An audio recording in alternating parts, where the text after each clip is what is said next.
Hello students, मैं आपके सामने आज मैथमेटिक्स एक्सरसाइज 1.2 लेकर आया हूं। और सबसे पहले उसको करने के लिए हमको समझना होगा फंडामेंटल थ्योरम ऑफ अर्थमेटिक। ये फंडामेंटल थ्योरम ऑफ अर्थमेटिक क्या है, ये इसकी थ्योरम आपको मिलेगी पेज नंबर 8 में। थ्योरम 1.2 है, फिर भी मैं आपको बता दे रहा हूँ कि थ्योरम है क्या। According to fundamental theorem of arithmetic, every composite number can be expressed or factorized as a product of primes, and this factorization is unique apart from the order in which the prime factor occurs। तो हर एक composite number को, अब question ये आता है कि composite number किसे कहते हैं। जो प्राइम नहीं है उसे कंपोजिट नंबर कहा जाता है। प्राइम नंबर आप लोगों को पता है 2, 3, 5, 7 जिनके दो ही फैक्टर होते हैं उसको हम प्राइम नंबर कहते हैं।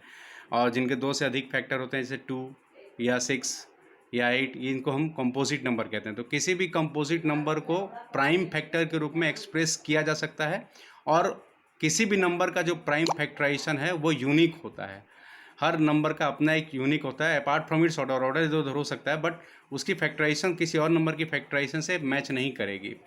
तो ये हमारे लिए बहुत इंपॉर्टेंट थ्योरम है, जिससे हम आगे की प्रॉब्लम सॉल्व करेंगे। जैसे हम HCF और LCM निकालना सीखेंगे by using prime factorization method. तो इसके पहले वाले वीडियो में मैंने आपको बताया था कि डिवीज़न मेथड से या यूक्लिड डिवीज़न लेमा को फॉलो करके हम HCF कैसे निकालते हैं। और एक तरीका हमारे पास है HCF निकालने का, वो है प्राइम फैक्टराइजेशन। जैसे मैं एग्जांपल से आपको समझा रहा हूँ। जैसे मुझे 672 और 120 ये तीन नंबर का मुझे HCF भी निकालना है और LCM भी निकालना है। तो मैं तीनों के प्राइम फैक्टराइजेशन कर दूंगा। कैसे प्राइम फैक्टराइजेशन करते वो मैं आपको बताता हूँ। आप प्राइम नंबर से सिर्फ डिवाइड करते रहिए, वो प्राइम फैक्टराइजेशन निकल जाएगा। और किसी नंबर से मत डिवाइड कीजिए, जैसे 2, 3, 5 इन्हीं से डिवाइड करना है। जैसे मैं 6 को लिख सकता हूँ 2 × 3, 17 को लिख सकता हूँ मैं 2 to the power 3 × 3 to the power 2, यानी 8 9 72। और 120 को लिख सकता हूँ 2 to the power 3 × 3 × 5, 8 5 43 120।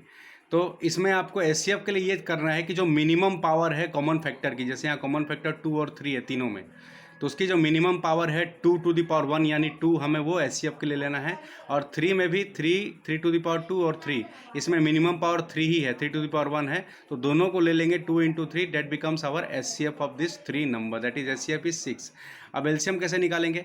LCM के लिए हमें क्या करना पड़ेगा, उसकी मैक्सिमम पावर को लेनी पड़ेगी। कॉमन फैक्टर की जो मैक्सिमम पावर है, जैसे यहाँ पे कॉमन फैक्टर 2 है, 2 to the power 3, तो 2 to the power 3 is maximum, तो हमने उसको लिया। 3 में भी 3 to the power 2 is maximum, हमने उसको लिया। और उसके बाद जो बच गया वो भी LCM में हमें लेना है, वो है 5।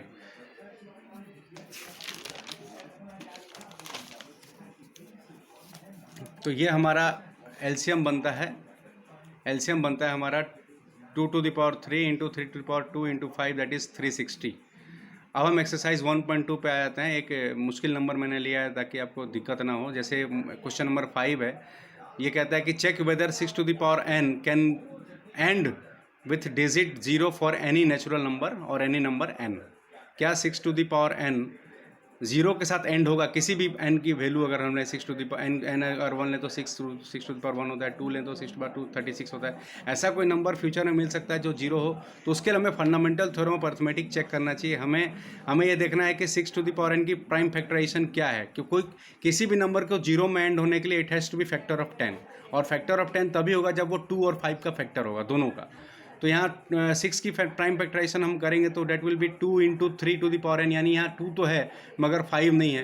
तो हम कह सकते हैं because of the fundamental theorem of arithmetic, uniqueness of the fundamental theorem of arithmetics, there is no prime number 5 which will be involve for any number n। किसी भी नंबर n के लिए कोई भी प्राइम नंबर 5 नहीं आएगा 6 to the power n में। So hence 6 to the power n will never ends with 0। I hope आप लोग को ये एक्सरसाइज समझ में आएगा। और आप लोग को इसका होमवर्क मुझे कल करके दिखाना है, किसी भी हाल में। No excuse is allowed. Thank you.